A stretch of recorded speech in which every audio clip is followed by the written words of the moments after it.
Assalamualaikum dan salam sejahtera kepada Puan Estelina dan rakan-rakan sekalian. Nama saya Muhammad Fazil bin Sabarudin, nombor matriks BA 191100156. Kumpulan kami memilih soalan dua iaitu untuk tugasan kumpulan aspirasi naskah, iaitu dalam konteks masa kini, ramai pihak berpendapat bahawa penelitian sastera rakyat sudah tidak relevan dengan kehidupan kita pada era pasca moden, ketinggalan zaman dan tidak memberi faedah pada masyarakat. Bincangkan. Dalam pembincangan ini kami akan bincangkan pengenalan, isi dan juga penutup. Dan dalam isi juga kami akan pecahkan kepada tiga bahagian iaitu faktor, kesan dan juga cabaran. Seterusnya kita akan pergi pada bahagian pengenalan ya. Pengenalan istilah sastera rakyat adalah kisah, cerita, seni, legenda, mitos dan sebagainya yang melambangkan atau membawa kebudayaan masyarakat dalam sebuah daerah, kawasan, perkampungan atau penempatan. Sastera rakyat lebih bersifat tradisional dan mengikut tradisi suatu masyarakat.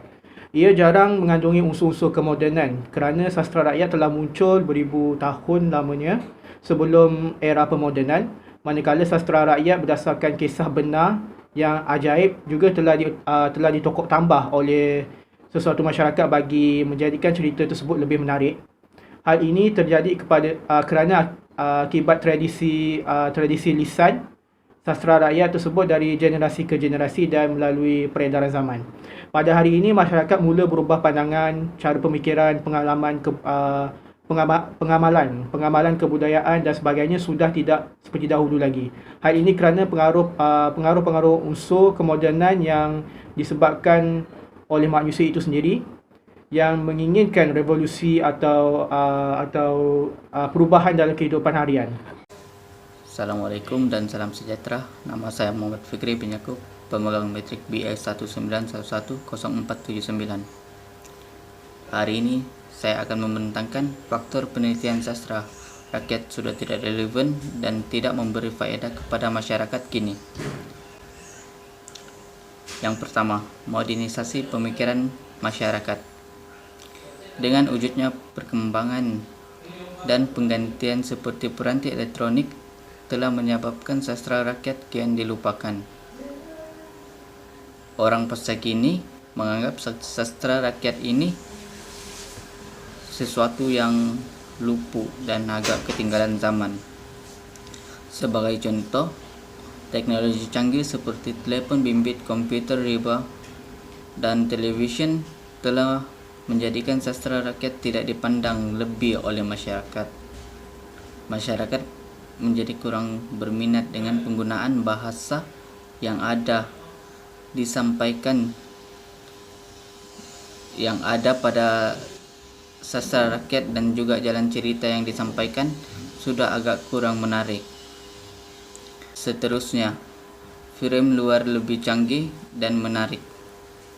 Disebabkan penggunaan bahasa sastra rakyat sudah agak ketinggalan zaman, maka orang masa kini lebih banyak tertarik dengan penghasilan karya dari luar.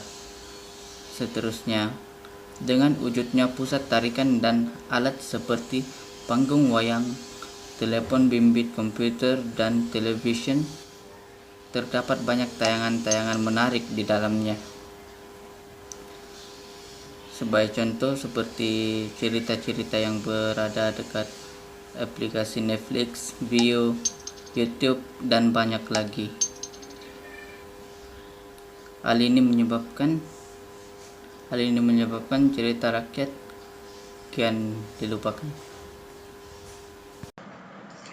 Assalamualaikum, saya Muhammad Ikram Akmal bin Rahama, nomborkan metrik BA 19110354, akan memenangkan bahagian 2.0 iaitu faktor penelitian sastra rakyat sudah tidak relevan dan tidak memberi faedah kepada masyarakat masa kini. Jadi salah satu faktornya adalah aktiviti pengenalan sastra rakyat yang jarang dilakukan.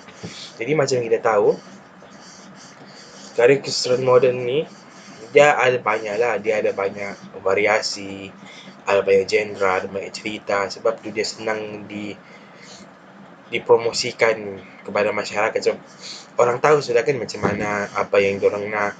dia berbeza dengan sastra rakyat lah. Dan sebab tu juga masyarakat khususnya golongan muda yang senang tertarik dengan sastra rakyat ni, sebab diorang tak suka, macam jarang suka, sebab sastra rakyat ini macam klasik kan, macam dulu-dulu. Dan golongan muda ni jenis yang selalu advance lah, selalu kita panggil selalu peka dengan keadaan sekeliling. Jadi diorang punya cita rasa berubah lah juga. Macam contohnya filem-filem tahun 2015, 14 gitu, lebih kepada dystopian lah, lebih kepada kumpulan remaja menentang kerajaan. Banyak sekarang dia lebih kepada cinta-cinta gitu. Ya itulah yang, dan sebagai kerajaan pun dia ada je buat benda ni melalui Komsas yang kita perkenalkan waktu sekolah menengah dari tingkatan 1 hingga tingkatan 5. Cuma itulah masih kurang lagi, sebab ada kebanyakan pelajar pun bukan diorang baca pun benda tu, dia macam lebih kepada hafal benda yang dalam buku tu untuk jadikan peperiksaan. Itu saja dari saya akan serahkan kepada pebatang yang seterusnya. Assalamualaikum dan salam sejahtera. Saya Azizan bin Juljain di E191100975. Oke, saya akan meneruskan lagi pembentangan kami di bahagian kesan pengabaian sastra. Kesan pengabaian sastra yang pertama ialah sastra rakyat akan dilupakan oleh masyarakat modern. Hal ini dikatakan karena sastra rakyat akan pupus. Masyarakat kita lebih cenderung mengenali dan mempelajari budaya luar. Seperti Korea, mereka terbawa-bawa dengan budaya barat dan melupakan budaya yang ada di Malaysia. Bukan itu sahaja, sastra rakyat juga akan pupus karena pihak kerajaan tidak menekankan sastra rakyat ini di peringkat maupun di luar sekolah kepada semua masyarakat.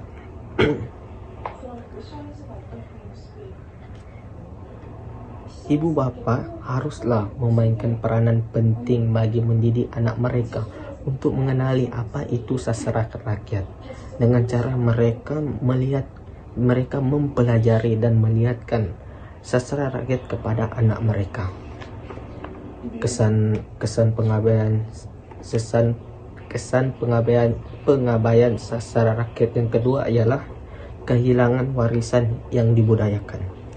Hal ini dikatakan karena nenek moyang kita telah meninggalkan banyak kebudayaan mereka untuk kita, dengan harapan kita dapat meneruskan lagi warisan mereka. Nenek moyang kita banyak meninggalkan pengajaran terhadap kita. Di bahagian sastra moden, mereka banyak meninggalkan pengajaran yang penting untuk kita tentang kehidupan. Nenek moyang kita juga membuka mata semua masyarakat dengan identiti mereka sendiri, yaitu identiti mereka yang dikenali sebagai sastra, dikenali sebagai sastra rakyat. Mereka dikenali hebat dalam sastra rakyat. Tambahan pula, perubahan budaya dalam kalangan masyarakat juga kesan pengabaian sastra. Masyarakat kita tidak pernah mengambil tahu apa itu isi kandungan sastra rakyat, sehingga mereka tidak menyadari perubahan budaya yang telah berlaku. Seperti contoh, mereka lebih cenderung mengenali budaya-budaya barat seperti Korea. Mereka lebih suka untuk mempelajari budaya asing. Seperti contoh Korea, dorang lebih suka melihat tarian, dorang mempelajari apa itu, cara macam mana tarian itu. berbanding dengan mengenali apa itu sastra rakyat. Yang ketiga, golongan muda tidak mengenali apa itu sastra rakyat. Remaja tidak akan mengenali apa itu sastra rakyat karena mereka tidak pernah mempelajari dan mengenali dan melihat sendiri apa itu sastra rakyat. Mereka hanya mendengar sastra rakyat itu di sekolah sahaja melalui guru mereka. Dorang tidak terbawa-bawa untuk remaja tidak terbawa-bawa ke rumah untuk mengenali dan mempelajari apa itu sastra rakyat. Tambahan pula, media sosial kita banyak menunjukkan budaya-budaya luar berbanding dengan sastra rakyat. Nah, itu sahaja daripada kesan yang dapat saya hurai. Dan kita akan pergi pada isi ketiga, iaitu cabaran sastra rakyat dalam era moden. Dalam subtopik ini terdapat 3 pecahan, iaitu pemikiran masyarakat sentiasa berubah ke arah kemajuan. Cabaran kedua pula, persaingan dengan cerita moden yang lebih menarik dan masuk akal. Cabaran ketiga pula adalah persaingan falsafah tradisional dengan falsafah moden.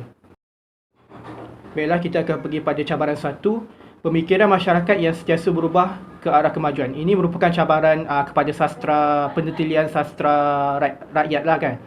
Masyarakat sudah keluar dari kepompong pemikiran lama dan mula berubah ke arah pemikiran yang lebih bernas, yang berlandaskan bukti saintifik dan kenyataan yang jelas. Cerita rakyat yang banyak unsur keajaiban dan kesaktian, maka cerita tersebut akan dikategorikan sebagai cerita legenda ataupun cerita tahyul semata-mata. Masyarakat tidak meneliti atau mengambil berat terhadap sesuatu yang tidak wujud, atau kerana hal ini akan membuang masa masyarakat moden lah, kerana masyarakat moden lebih mementingkan kepada kemajuan. Asas pendidikan yang sudah berubah kepada pemodenan yang mementingkan ilmu saintifik dan kajian. Subjek penelitian sastra rakyat dianggap tiada masa hadapan dan susah untuk mencari peluang pekerjaan. Hal ini secara tidak langsung telah mengubah mentaliti pemikiran masyarakat terhadap penelitian sastra rakyat. Seterusnya kita akan pergi kepada cabaran kedua, iaitu persaingan dengan cerita moden yang lebih menarik dan masuk akal. Ini juga menjadi cabaran kepada sastra rakyat lah yang lebih bersifat tradisional, bersaing dengan cerita-cerita moden yang lebih logik lah, yang boleh diterima pakai, kerana kurang mempunyai unsur keajaiban. Cerita moden, fiksyen atau fiksi lebih masuk akal dan menarik dengan fakta sains yang dimasukkan sememangnya amat sesuai dengan masyarakat moden pada masa kini yang berpegang dengan fakta saintifik dan ciri-ciri kemodenan yang lain. Sebagai contoh, cerita atau filem moden dari luar negara seperti Fast and Furious, Resident Evil dan The Martian yang menggunakan falsafah moden dan sains telah berjaya mengalihkan perhatian masyarakat daripada cerita sastra ataupun sastra rakyat. Penggunaan CGI, Computer Generate Imagery atau image yang dihasilkan komputer telah merancakkan lagi pembuatan filem moden, dan ini menjadi satu cabaran kepada penelitian sastra rakyat yang sememangnya hampir tidak diendahkan oleh masyarakat kini lah. Ini merupakan cabaran yang besar lah untuk sastra rakyat. Seterusnya kita akan pergi kepada cabaran ketiga, iaitu persaingan falsafah tradisional dengan falsafah moden. Falsafah moden yang juga telah mengubah cara pemikiran rakyat, cara pemikiran masyarakat moden pada masa kini. Falsafah tradisional seperti pemahaman animisme, falsafah budi bahasa, falsafah keagamaan yang sebenarnya lebih positif daripada falsafah moden yang kini yang kurang akhlak, menyimpang dan sebagainya.